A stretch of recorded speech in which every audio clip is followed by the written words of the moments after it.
This dream, it started out with pitch black darkness, and all I heard is the words, "This is the beginning of the end." And the dream started out with Jesus on the ground crying with so much pain and anguish that he was crying out, "I have sinned, I have sinned."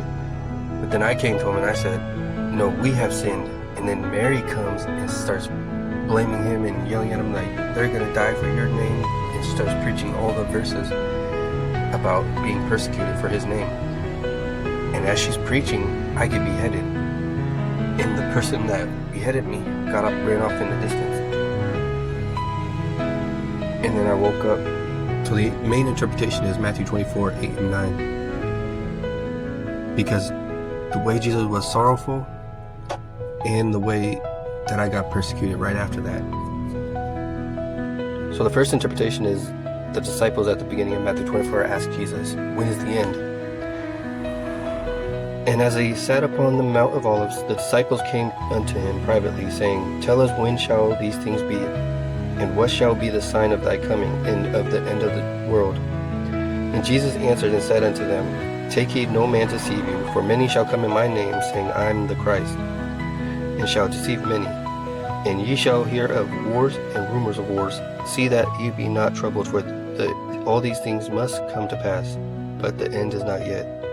For nation shall rise against nation, and kingdom against kingdom. There shall be famines, pestilence, and earthquakes in diverse places." The second interpretation is when Jesus was on the ground in sorrow and I came to him and I said, "We have sinned." It's a reflection of Isaiah 53. "He is despised and rejected of men, a man of sorrows and acquainted with grief. And we hid as it were our faces from him. He was despised, and we esteemed him not.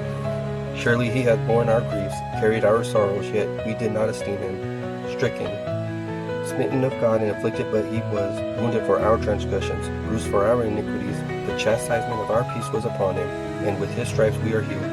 All we like a sheep have gone astray. We have turned everyone to his own way, and the Lord hath laid on him iniquity of us all." The third interpretation is Mary lecturing Jesus about his persecuted for his name. "Then they shall deliver you up to be afflicted, and shall kill you, and ye shall be hated of all nations for my name's sake. Blessed are they which are persecuted for righteousness' sake, for theirs is the kingdom of heaven. Blessed are ye when men shall revile you, and persecute you, and shall say all manner of evil against you falsely for my sake. Rejoice, be exceedingly glad, for great is your reward in heaven, for so they persecuted the prophets before you. Blessed are ye when men shall hate you, when they shall separate you from their company, and shall reproach you, and cast out your name as evil for Son of Man's sake.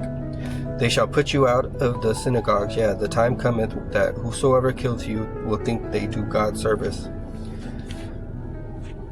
Fourth interpretation is when I got beheaded for his name's sake. "And when he opened the fifth seal, I saw under the altar the souls of them that were slain for the word of God and the testimony which they held.